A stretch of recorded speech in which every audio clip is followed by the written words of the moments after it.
안녕하십니까. 김태현 기술사라고 합니다. 요즘에 사회에서 물류창고들 참 많죠. 물류창고 많이 짓습니다. 물류창고가 왜 이렇게 많이 짓는지, 이렇게 많아지는지 그 이유는 하나입니다. 뭐냐면 온라인 시장이 발달이 되기 때문에 그렇습니다. 저희 세대만 하더라도 사실 물건 하나 사게 되면 직접 가서 봐야 됩니다. 그리고 만져봐야 되고 맛도 봐야 되고. 근데 요즘에 그 젊은 세대들은 스마트폰 하나로 다 해결하죠. 그만큼 그 온라인 시장이 이제 확장된다는 건데요. 2015년부터 통계를 본다 그러면 우리나라도 그렇고 이 택배 시장이 굉장히 급속하게 발달되는 걸 볼 수 있습니다. 그래서 이제 물류 창고가 필요한 이유는 당연한 거겠지만은 이제 온라인 시장이 발달하게 되면은 중간 기지가 필요합니다. 그 공장에서 제품을 생산하면은 중간 기지로 일단 공장에서는 갖다 놓으면 되는 겁니다. 그래서 중간 기지 물류 창고에서 이제 지역별로 그다음에 뭐 아이템별로 다 이제 소분하게 되죠. 그래서 거기에서 이제 그 배송이 이제 이루어지는 게 지금 현재 그 물류 유통 그 시스템인데요. 그 공장 제품 중에는 이제 냉동 식품들도 있고요. 그래서 이제 냉동 창고가 이제 커지게 되는 겁니다. 그래서 냉동 창고가 그 전에만 한다 그래도 뭐 그 옛날 얘기입니다만은 1000평만 해도 굉장히 컸던 시절이 있었죠. 근데 지금은 뭐 1000평, 뭐 5000평 이런 거 가지고는 지금 뭐 사업을 할 수가 없습니다. 적어도 10,000평 이상 돼야 요즘은 거의 뭐 10,000평 이상 뭐 보통 20,000평, 30,000평 뭐 그냥 뭐 대부분 그 30,000평, 20,000평짜리고요. 그래서 냉동 창고가 그만큼 이제 커졌습니다. 그만큼 물동량이 많고 그 이제 수요가 많다는 거죠. 근데 이제 문제는 제가 왜 오늘 제가 이 말씀을 드리고 제가 이 채널을 제가 운영을 하느냐. 사실 그 목적은 제가 그 냉동 창고를 설계하고 냉동 창고를 짓고 시공을 하고 이런 제가 그 사업을 하다 보면은 냉동 창고를 잘 지어놨는데 실질적으로 들어가서 본다 그러게 되면은 운영되는 게 한 60%밖에는 운영이 안 돼. 한 40%가 서 있는 그런 창고들을 제가 많이 봐요. 왜요? 고장이 났다는 거예요. 그 돈 많이 들여놓고 그렇게 그 창고를 지어놓고 고장이 나갖고 운전을 못 하고 있는 거예요. 심각한 문제죠. 그래서 이게 왜 이렇게 고장이 났느냐? 이 고장의 원인을 살펴보면은 물론 시공상의 문제도 있습니다만은 더 근본적인 원인은 이 잘못했다는 거죠. 이 설계를 잘못했다는 겁니다. 이 설계가 대단히 중요합니다. 설계가 잘못된, 특히나 냉동 창고는 설계를 좀 잘못한다 그러게 되면 그 기계가 견딜 수가 없어요. 실질적으로 여기에 지금 들어가는 그 물건이나 그 어떤 물량이 이 정도 들어가겠다라고 설계를 했는데 그것이 뭐 급하게 좀 뭐 증가한다든지 또 갑자기 예기치 않게 어떤 그 이 외기라든지 이런 어떤 영향을 또 너무 어떤 아주 또 급하게 또 그 영향을 받는다든지 뭐 등 여러 가지 어떤 문제들이 있는데 이런 걸로 인해 가지고 예를 들어서 기계가 제대로 돌아가지 않거나 기계가 들어 운전하면서도 이상 운전한다든지 뭐 그래 가지고 뭐 기계가 고장 난다든지 이런 현상들이 대단히 많습니다. 또 어떤 경우는 배관이 또 누설된다든지 이런 부분들도 많고요. 그래서 이런 것들이 냉동 창고에 어떻게 보면 아주 그 고질적인 좀 문제인데요. 그래서 제가 이 채널을 운영하게 된 그 목적 중에 하나가 우선 냉동 창고 사업을 하시거나 그 다음에 이쪽 그 분야에 계신 분들한테는 제가 핵심적인 기술 정보를 제가 전달을 드려야 되겠다. 그래서 적어도 이 냉동 창고 사업을 하시겠다 하시는 분들은 그런 어떤 기본적인 그 기술 정보를 알고 그 다음에 설계를 맡기시거나 설계를 하시거나 하셔야 됩니다. 내가 모르고서는 문제가 발생됩니다. 그래서 그런 어떤 기술 정보를 제가 드리고자 하는 것이 이 채널의 어떤 그 목적입니다. 그리고 또 이 종사하시는 분들도 제가 그동안에 경험했던 이런 기술들을 공유하고 그다음 기술 정보를 드리고 하는 것이 이 채널의 목적이라고 하겠습니다. 그래서 아까도 잠깐 말씀드렸습니다만은 그만큼 이제 그 설계가 참 중요한데 이제 설계를 하다 보게 되면 가장 먼저 해야 될 게 뭐냐면 부하 계산을 해야 돼요. 근데 그 부화 계산을 잘 못하거나 잘하거나 잘못하거나 이건 어떻게 보면 부화 계산이라는 거는 단순하고 어떻게 보면 쉽게 접근할 수가 없습니다. 왜냐하면은 책에다 나와 있습니다. 책에 우리 이 편람에도 나와 있고 책에 나와 있기 때문에 그 양식이 나와 있기 때문에 그 양식에 맞춰 가지고 계산만 하면 되기 때문에 굉장히 쉬울 수가 있죠. 그런데 중요한 거는 그 숨어져 있는 거기에 이렇게 나타나지 않는 숨어져 있는 그러한 어떤 그 팩터를 얼마를 잡아나갈 거냐는 거에 대해서는 그건 참 많은 경험이 필요합니다.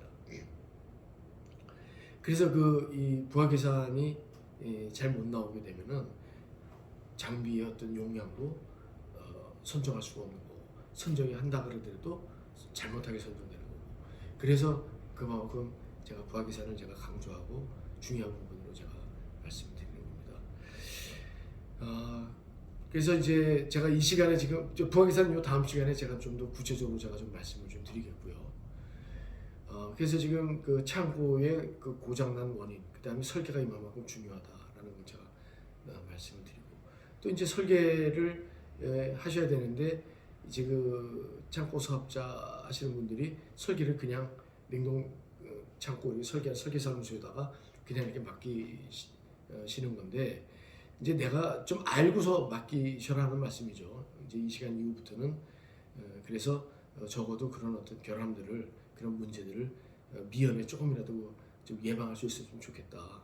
근데 이제 그분들 만나서 이렇게 아니 자기네들은 우리들은 그냥 거기 신경 쓸 적이 없습니다. 그냥 돈 주고 맡기면 이제 되는 거 아니냐 이렇게 이제 들 항변하시는데 물론 뭐 돈 주고 맡기시면 되죠. 그러나 알고 제가 이렇게 좀 팁을 드릴 거니까 그 기술 정보를 드릴 거니까 알고 맡기시는 게 좋습니다.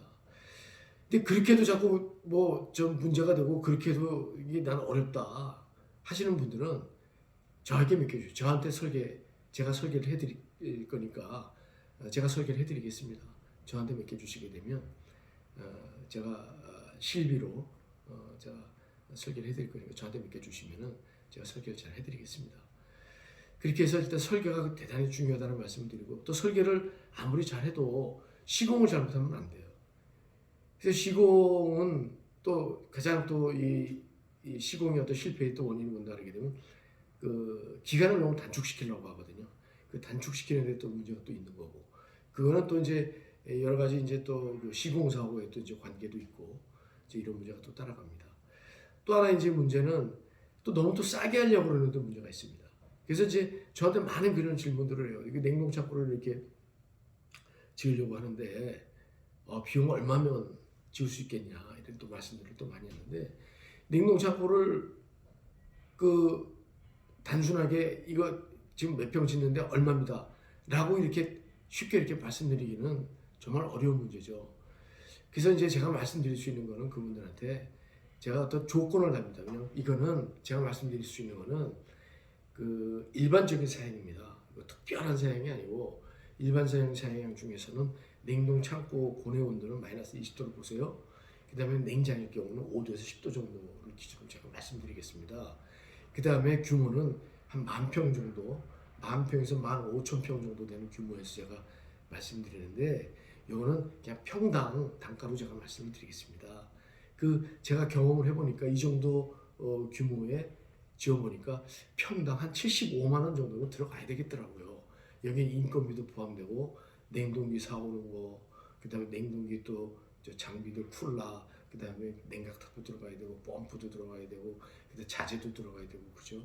그 다음에 거기 또 인건비도 들어가야 되고 그런 거를 종합적으로 판단해 봤을 때 평당 한 그 정도는 들어가야지 지을 수 있습니다. 이 정도로 제가 말씀을 드리죠. 그러면은 그 한 5,000평 정도 이런 정도 규모를 가지고 이 단가를 이건 아니죠. 5,000평 정도는 또 규모가 작기 때문에 금액이 더 들어갈 수 있죠. 또 더 크면 그러니까 요걸 기준으로 해서 조금 우리가 생각해 볼 수 있다라는 정도로 제가 말씀을 제가 드리고 있습니다.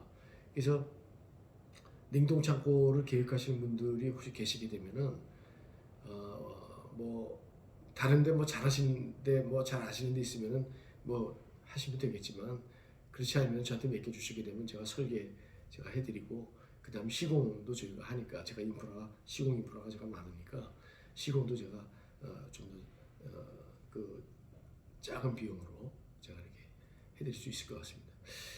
그래서 냉동 기술은 제가 여태까지 뭐 한 5년 정도 이렇게 냉동 제가 기술을 이렇게 가지고 이렇게 업을 좀 하고 있습니다만은 냉동 기술이 이렇게 만만하고 또 쉬운 기술만은 아닙니다. 저희가 학교 다닐 때 저희가 어렸을 때는 기계공학을 했습니다. 기계공학에서 냉동공학을 다뤘습니다. 요즘에는 안 그래요. 요즘에는 냉동공학하고 따로 있더라고요. 그래서 이제 그 기계공학에서 이제 다루는 항목 그 과목이 이제 연료체, 그다음에 열전달 이쪽 과목에서 일단 또 냉동공학을 또 다루고 이렇게 했는데요. 냉동 기술을 이렇게 엔지니어링을 해보면은 이게 기계공학만 해서 될 일이 아니라 전기, 전자 같이 그다음에 요즘 같은 환경, 그다음에 대기 환경, 그다음에 이 화학 냉매적인 이런 문제들, 냉매가 환경에 끼치는 영향이라든지 이런 거 같이 고민하면서 상당히 어떻게 보면은 좀 그 복합적인 이런 그 융합 엔지니어링이라고도 이렇게 볼 수 있는데요. 상당히 이렇게 좀 깊이 있는 기술입니다. 그래서 이제 이런 걸 가지고 우리가 이제 이런 거를 응용해서 어떨 때는 굉장히 어떤 고난이의 그런 설계도 할 때도 있습니다. 사실 더 특수 목적의 더 의약품이라든지 이런 것들을 뭐 설계한다든지 이런 걸 아주 그 급속 냉동이라든지 초저온 이런 것들은 또 다른 차원의 어떤 그 이제 엔지니어링이 좀 되겠죠. 그래서 오늘 다 말씀드릴 수는 없지만은 어쨌거나 제가 이 채널을 운영하게 된 목적은 제가 그 핵심적인 기술 정보를 관계하시는 분들한테 드리고 싶고 그 다음에 또 이 기술에 대한 어떤 그 가치 이런 부분을 같이 또 공유하고 기술 정보도 이렇게 같이 공유하고 이런 어떤 채널의 어떤 목적 이런 것들을 오늘 제가 이렇게 개요적인 거를 이렇게 말씀드리기 때문에 이렇게 말씀드렸습니다. 그래서 앞으로는 몇 회간 제가 이렇게 그 운영을 해 나갈 겁니다. 그래서 뭐 매일 운영을 할 수는 없지만 적어도 한 달에 한 두세 번 정도 이렇게 운영을 하면서 여러분들을 만나고 같이 이렇게 좀 해 나갈 생각입니다. 참고적으로 우리나라 그 대형 공사 국가에서 발주하는 대형 공사나 아니면 우리 그 민간 공사라도 일정 규모 이상의 그 공사에는 그 기술 감독 그 기술사를 선임하도록 되어 있습니다. 그래서 그런 그 대형 현장에 간다 그러게 되면은 그 감리단장에 이제 기술사가 이제 나와 있는데요. 그래서 이제 그 기술사가 이제 기술 감독을 해야 될 만큼 상당히 그 중요한 그런 기술이라는 겁니다. 냉동 창고가. 그래서 우리 사회에서 많은 그동안의 그 문제도 일으켰잖아요. 그래서 뭐 참 화재도 많이 일어나고 그다음에 화재가 없다 그러더라도 뭐 배관이 터져가지고 또 사람이 죽고 하는 이런 어떤 사회적인 이제 그런 문제들도 좀 냉동 창고가 갖고 있기 때문에 어떤 기술 관리나 기술 감독 이런 부분들은 대단히 중요한 그런 영역입니다. 참고하시고 그다음에 앞으로도 제가 만나면서 채널을 통해서 여러분들 이렇게 자주 만나뵙도록 하겠습니다. 제가 그 유튜브 채널을 처음 운영하다 보니까요 많이 서투릅니다. 뭐 구독 좋아요 이런 것도 눌러라는데 제가 그런 뜻을 잘 모르겠어요. 그러나 그런 것도 좀 해주시고 좀 많이 이렇게 사랑해 주시고 채널에서 저렇게 자주 이렇게 만나뵙으면 감사하겠습니다. 감사합니다.